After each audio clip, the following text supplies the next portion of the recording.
Goeiemôre, dit is Dinsdag die 5de Mei.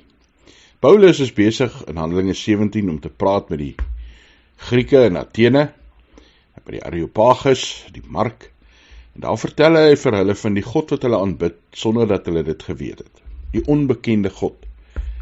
Die altaar wat hulle gebou het, net om seker te maak dat geen God vir hulle kwaad word nie. Handelinge 17 vers 24. Die God wat die wêreld gemaak het, en alles wat daarin is. Hy wat die Here is van hemel en aarde, woon nie in tempels wat met hande gemaak is nie. God woon nie in geboue nie. God woon nie in beelde nie. God kan nie vasgevang word in 'n altaar of op 'n spesifieke plek en dan kan ons sê, daar is God en nêrens anders nie. Israel het dit gedink, hulle het gedink dat God net by die ark is en hom saamgevat as hulle gaan oorlog maak het. En dan verloor hulle die ark, maar hulle verloor nooit vir God nie. Want God woon in mense. Ja, die Bybel sê, ons is tempels van die Here. Ons is die plek waar God woon, deur sy Gees in en deur ons. God wil hê dat ons naby aan hom leef, want hy is naby aan ons.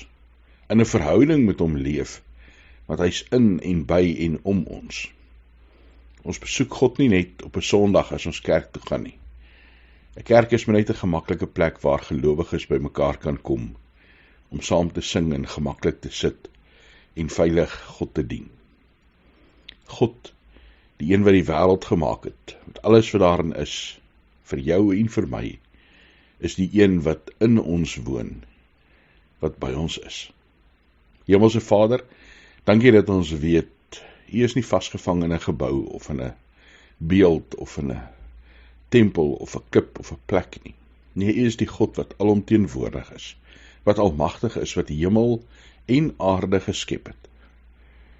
Dankie Here dat U deur die Gees by ons is, in ons woon, rondom ons is, ons lewenspad saam met ons loop. Verdiep deur die Gees ons verhouding met U. Here, dat ons elke dag sal weet, U is by ons. Nie net een dag 'n week nie. Nie net spesiale tye van die dag nie. Elke dag, elke oomblik. Dankie dat ons vir mekaar kan bid as gelowiges. Here, U ken elkeen se nood, se vrees, se vreugdes. Vir die vreugde sê ons dankie, Here, vir uitkoms en vir hoop, vir die wete dat U voorsien. Daarvoor dank ons U ook elke dag. Ons dankie Here dat ons kan bid vir ons land, vir ons politiek, vir ons regering, Here, vir ons medeburgers, vir my bure, vir elkeen wat saam met ons leef.